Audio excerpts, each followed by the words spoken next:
Today's Gospel text is part of a larger text which ends at chapter 3, verse 35.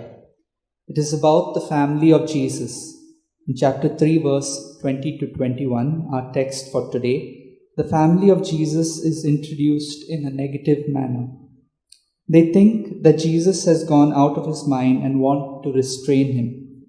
One possible reason why his family would have thought that he was out of his mind was because he was working miracles, and this could have been seen as associated with magic, and such persons could either be banned or even executed. His family thus came to take him away by force.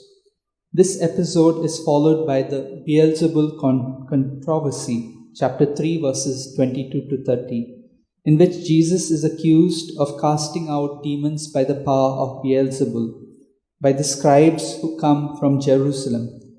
Mark then forms a sandwich construction by taking up in chapter 3, verses 31 to 35, a text concerning the family of Jesus.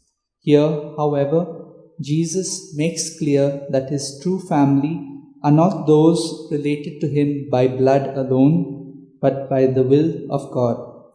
There are times when, because we do not understand the actions of another person, we may tend to condemn them or look down on them or sometimes label them. We need to realize that because of our lack of understanding, we may need to be open rather than closed and judgmental. That I learn to reach out to others as Jesus did. Let's pray for this grace for one another.